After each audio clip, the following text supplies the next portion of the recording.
Going into spring football, the defense is the biggest thing Dan Lanning needs to address with this Oregon football team, but it's not the only thing. Here we go. You are Locked On Ducks, your daily podcast on the Oregon Ducks, part of the Locked On Podcast Network, your team every day.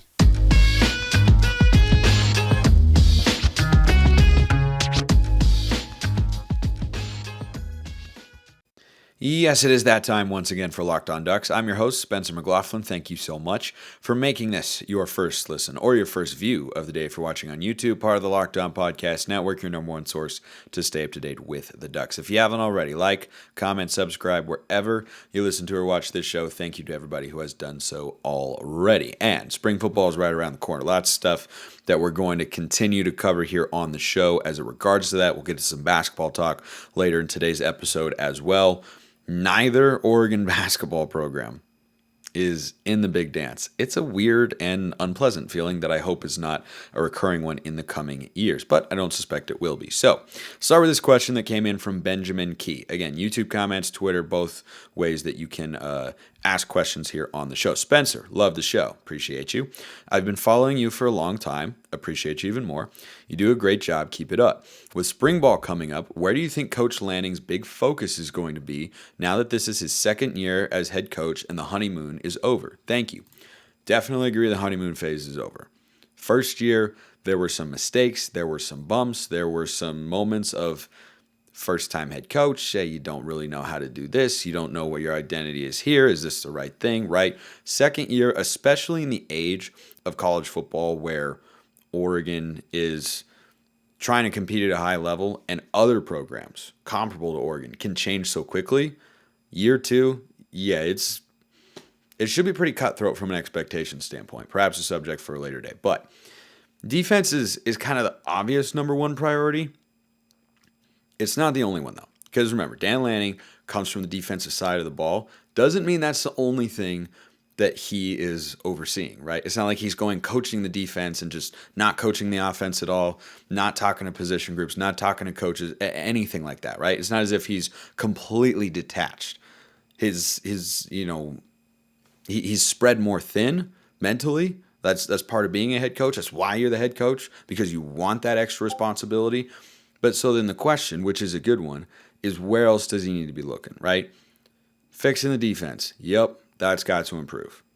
I think there's some optimism on that front with the transfers they've brought in. But I think there are a couple other areas too. And the biggest one I'm looking at is the offensive line. Think about how much change there is from last year to this year on the offensive line. You've got two new coaches in there. Mike Cavanaugh, the assistant, Alik Terry, the head offensive line coach. And you've got, one returning starter-ish? I mean, there was a revolving door element to the offensive line. I think you could classify Stephen Jones as a starter because he's played so much college football, and he did last year as well.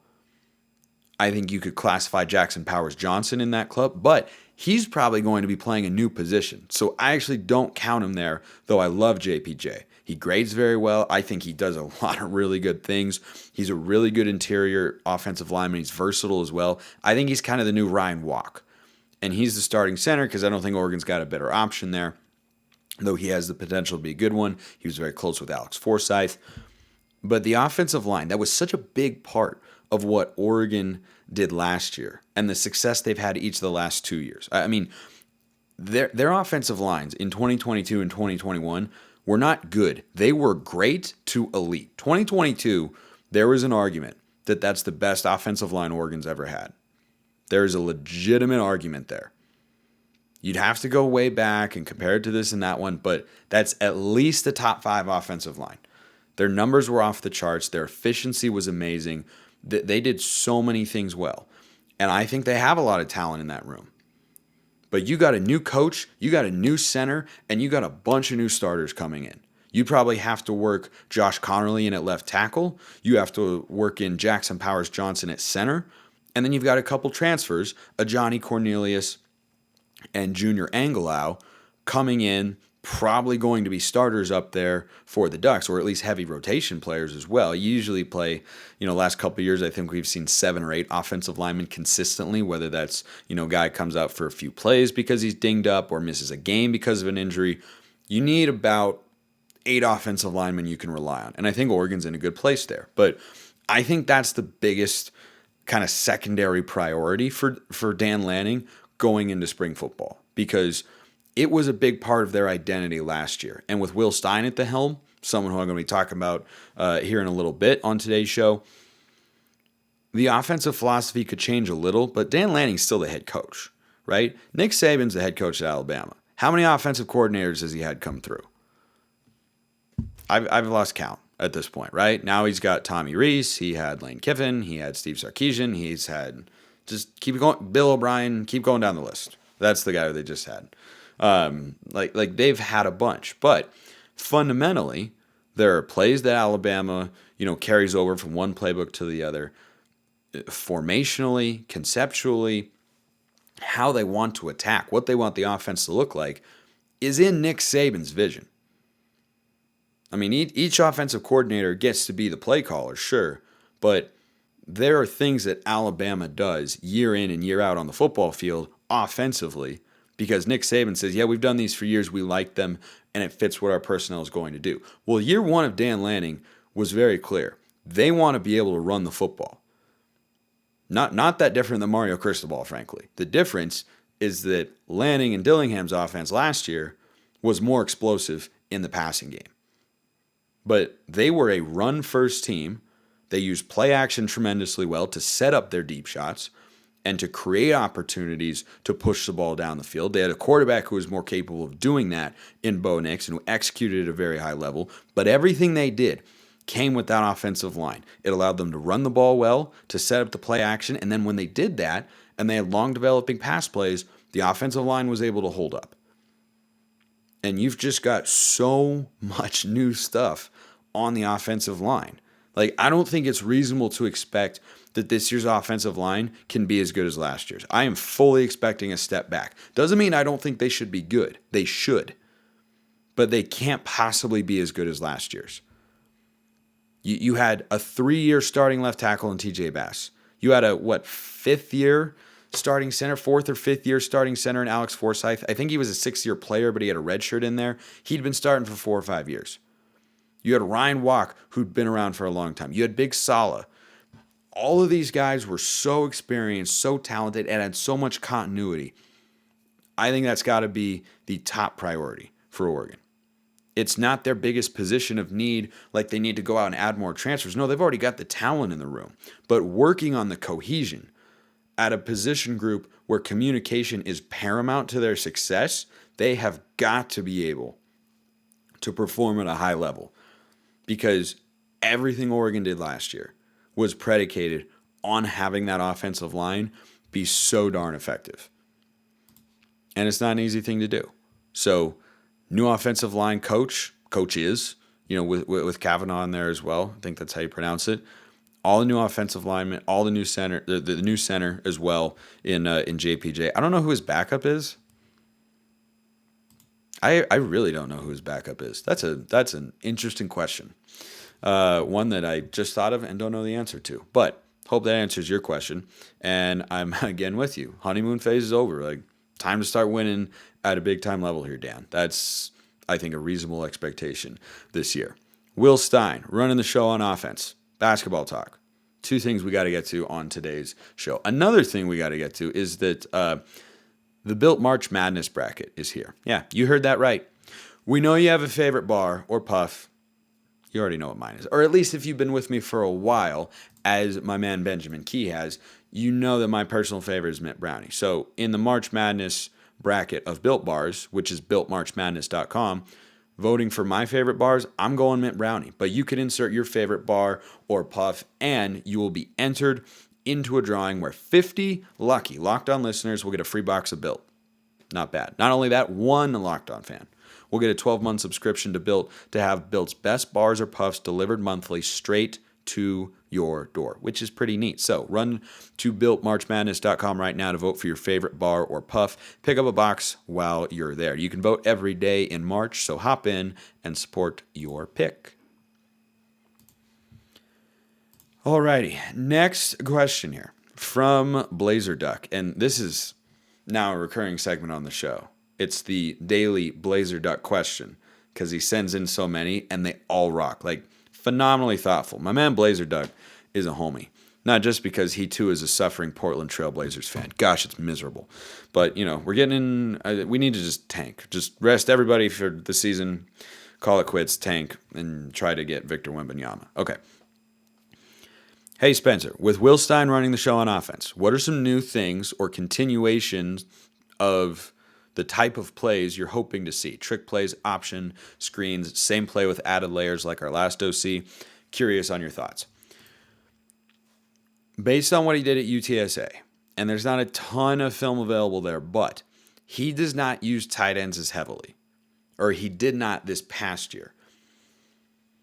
I wonder if that's the case again, because going back to this interesting dynamic of head coach who's not the play caller for the offense and is a defensively minded head coach because he's a former defensive coordinator, and the offensive coordinator. What is that relationship like? What's the push and pull? How much of what they did last year were things that Dillingham was doing versus how much of what we saw in 2022, which were almost all great, not entirely, red zone offense, big time struggles. That's where Will Stein can add the most value this year, frankly. How much of it were things that Lanning wanted to do, and schemes and concepts and plays and everything that he knew very well. So for Stein, you're going to see an offense that throws the ball. Now, he may have to adapt to be a little bit more run heavy. But here's the question for him as he comes to Oregon. Was he a super pass happy offense at UTSA because he wanted to be or because he had to be? Because it's not as easy to recruit a full cadre of players offensively, 1 through 11, that can allow you to do whatever you want. He's got more weapons at his disposal. He's got to get the offensive line clicking for sure, but he's got great running backs. He's got talented offensive linemen. He's got a bunch of receivers, and he's got a high-level quarterback. So I don't think he's going to, completely stray away from what he did last year. But I think there could be a component of, he did this at UTSA because that's just, something that they had to do. They ran a lot of one tight end sets. Well, is that because they only had one tight end they felt good about? Or is that because that's how he thinks you should play offensively? And his quote, "feed the studs," is something we all love to hear because Oregon studs are really good. Bucky Irving, Bo Nix, Troy Franklin, Terrence Ferguson, all these guys. Trayshawn Holden maybe. We'll see who kind of emerges amongst that group. But a couple of things that I've seen from UTSA's offense that I like. And a play that, frankly, I missed in 2022 compared to 2021. Like, for the most part, from last year to the year prior, I would like to watch last year's offense every day for the end of time before I ever watched another snap or so from 2021 because it just was not maximizing Oregon's talent. And I think we all agree with that. But I tell you something I missed from that Joe Moorhead offense. And Utah ran this several times against the Ducks. It's a very difficult play to stop. It's essentially a triple option. It's an RPO, and you use the tight end to leak him out into the flat. And Joe Moorhead used to call this play all the time. Joe Moorhead only really called, and Oregon was a very good third down offense, by the way. If you go back and watch, he called like 2 different plays on third down. If you had third down and 6 or less, Joe Moorhead was calling one of 2 plays.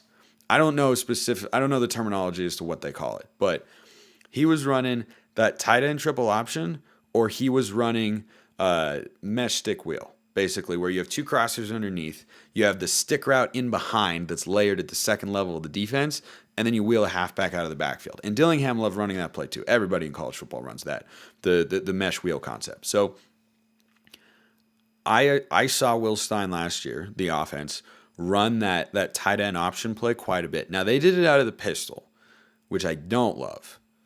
I prefer the offset so that you don't give the defense that extra half beat of time to get downhill and make the play. But you put defenders in conflict so easily with that play. And if your offensive line is good, it's really hard to stop. And Utah ran it a lot this year. The fourth down stop that Oregon had that they should have converted, where Cam Rising short-armed it, really well-designed play, where they actually, had the read option at the mesh in the backfield, and then Kincaid ran into the flat. But then Devon Vele, the outside receiver, the X-receiver, came down and basically set a pick on Dalton Kincaid's defender. But it was legal because Kincaid is behind the line of scrimmage, and you can block anybody if the pass is thrown and caught behind the line of scrimmage. And we used to run that play all the time with Moorhead. And there are a lot of different ways that they can incorporate it. You can have the tight end lined up as an H-back and go split zone and release. He can also make a read and throw a block on a crashing defender and just force the handoff or the quarterback to pull it. But that play is starting to, I think, get more and more popular in college football because it's really hard to stop. And they kind of got away from that last year. I think the game where we saw it was Washington State. It was Washington State. The 2-point play to go up 38-35 against Washington State was the same sort of concept. They ran it out of a bunch look.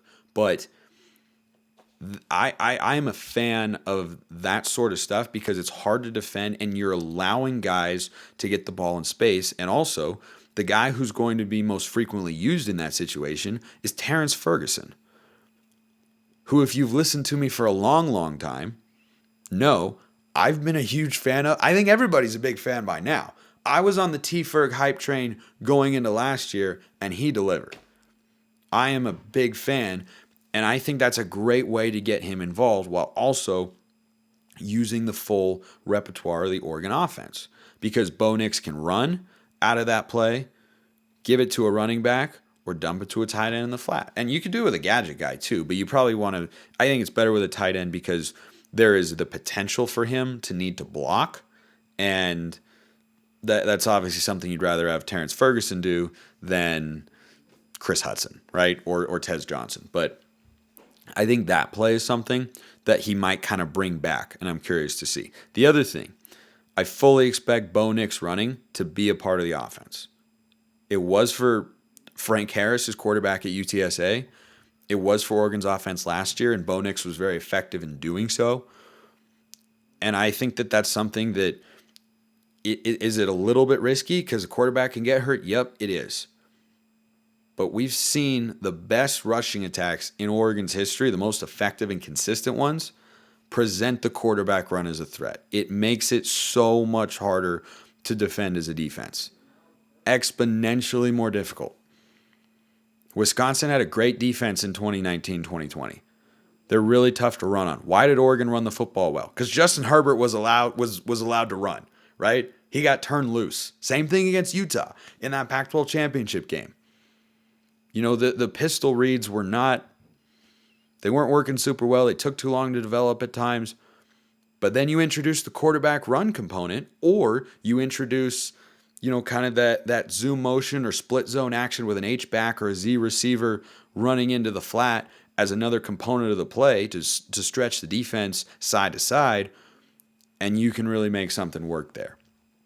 I fully expect there will be, I don't think there will be an overabundance, and frankly there weren't this year, of design runs for Bo Nix, and I think he did a good job of not taking a lot of hits, right? I mean, the Washington play, I didn't like the play call. I was just watching it. I know it's tough to relive, but like that play that changed Oregon's entire season, as soon as they came out, I knew what they were doing.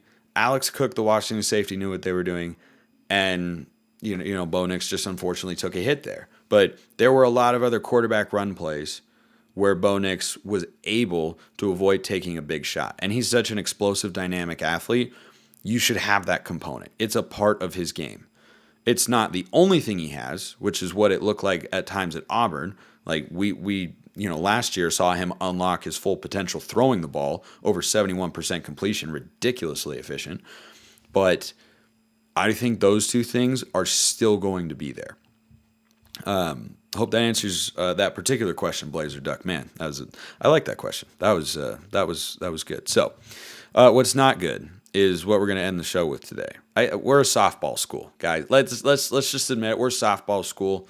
Baseball almost took 2 or 3 from UCLA, but comeback came up short, and then Game 3 didn't go particularly well. But neither did the basketball seasons. Got to talk about the men because they're in the NIT, and there's something that we should all note here as to why they're in the NIT. That doesn't have to do with FanDuel, but FanDuel has to do with FanDuel, and you recognizing it's America's #1 sports book, and that the NBA is in full swing, and that March Madness is literally this week, and I'm so bummed Oregon's not in it. Like, it's the worst. But you can get a no-sweat first bet up to $1,000. That's bonus bets back if your first bet doesn't win. That is not the worst. It's actually the best. It's why you should go get FanDuel. So don't miss the chance to get your no-sweat first bet when you go to FanDuel.com/lockedon. That's FanDuel.com/lockedon to learn more. They've got everything. Money line, point scores, threes drain. You can make regular season NBA action even more exciting. Make every moment more with FanDuel, an official sports betting partner of the NBA. All right, basketball fans. The Ducks are playing in the NIT. Ironically, playing UC Irvine at home, which was one of the games that helped keep Oregon out of the dance. The frustrating thing, Oregon ends the year 19-13.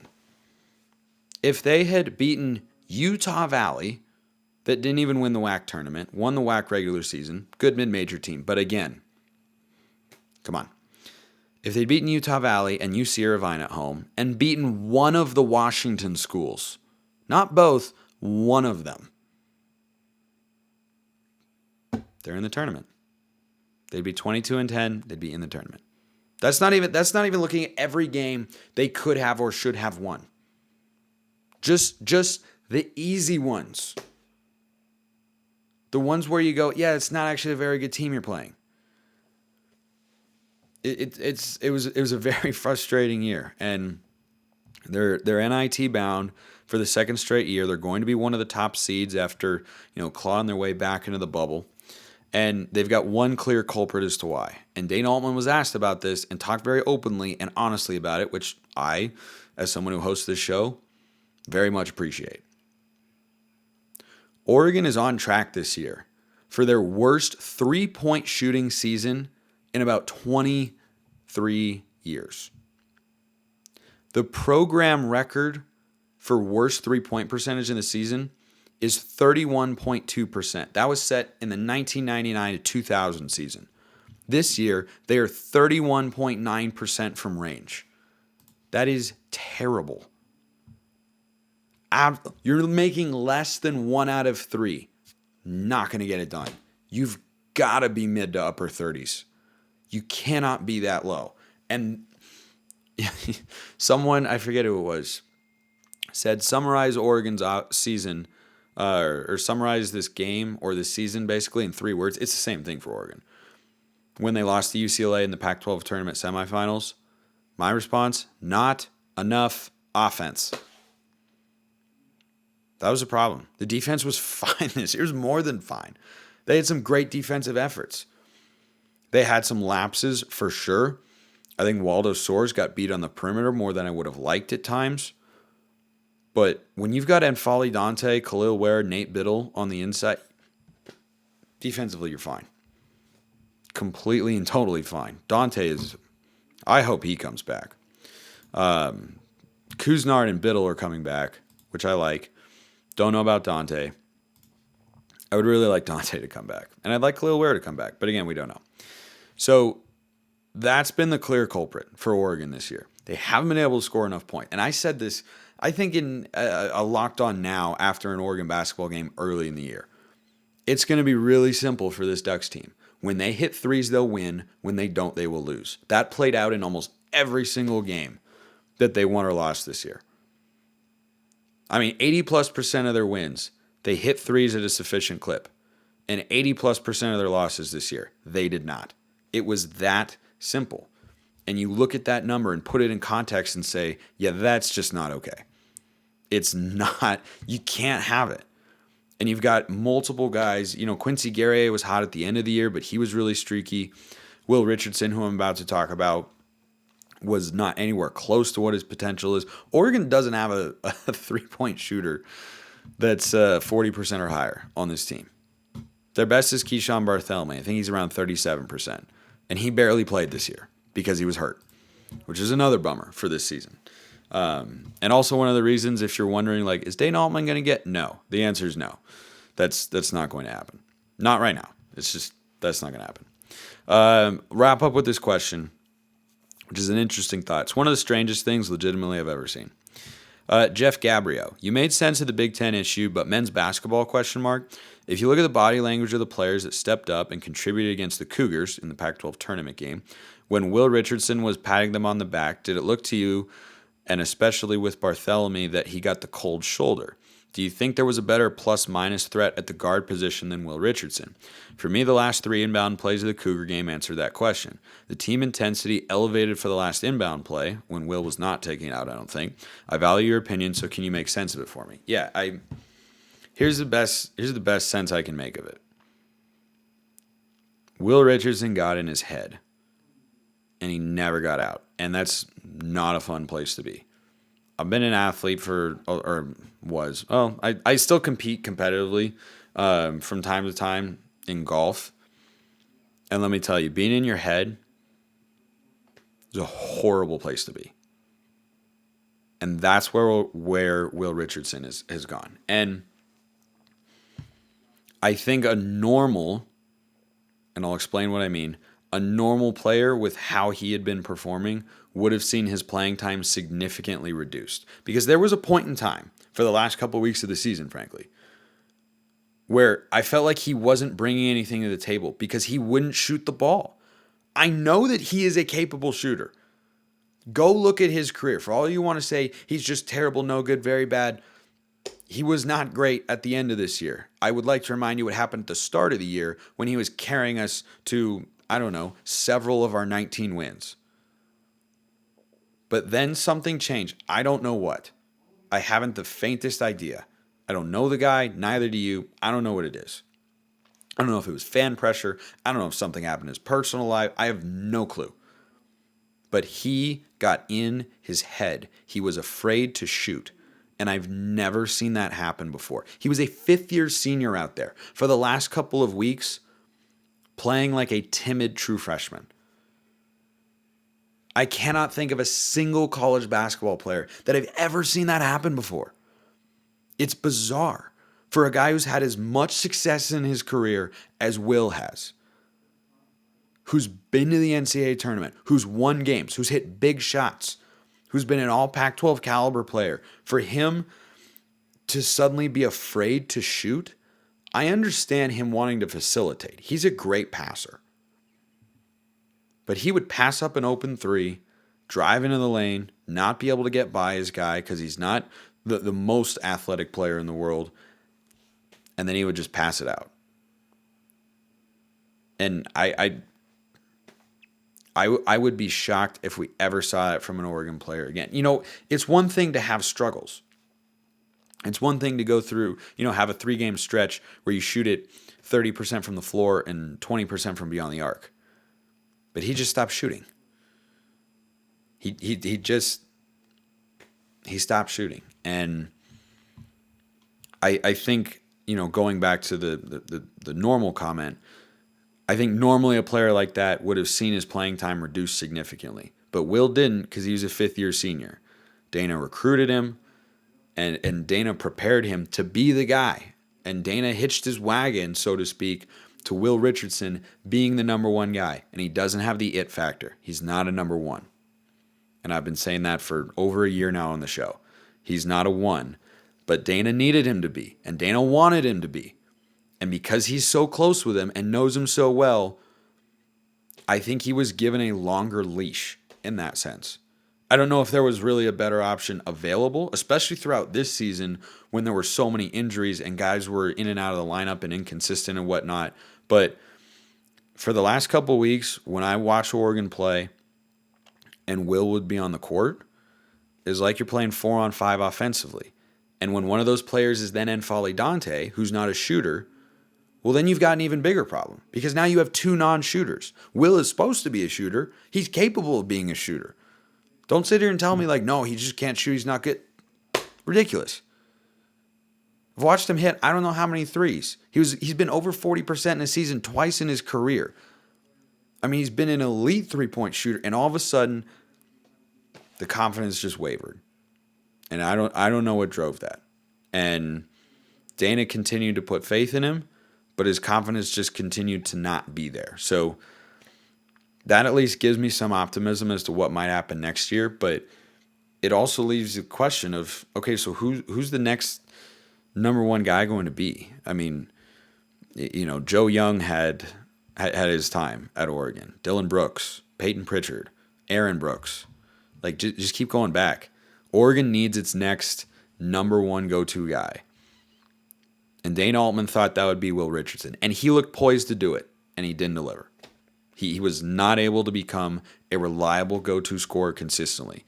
And that's what Oregon's missing. They don't have a guy who can take over a game.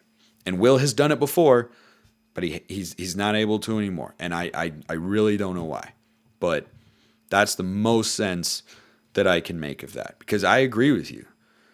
When he's not shooting or putting up shots or floaters or anything, I'm like, he's just a body out there.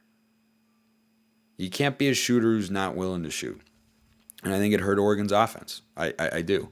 And then when he's on the floor, then Folly Dante as well, it's like, okay, so you got three guys who are willing to put up a three with that starting lineup on the floor. And oftentimes one of them was Waldo Soares or Quincy Guerrier, neither of whom are consistent knockdown shooters. So I think that was a driving force of what led Oregon's offense to struggle down the stretch when they needed buckets. They need a go-to guy. I don't know who it is. I hope it's Jackson Shellstad, but we'll see. Appreciate everyone listening. See you next time. Have a wonderful rest of your day. And go Ducks.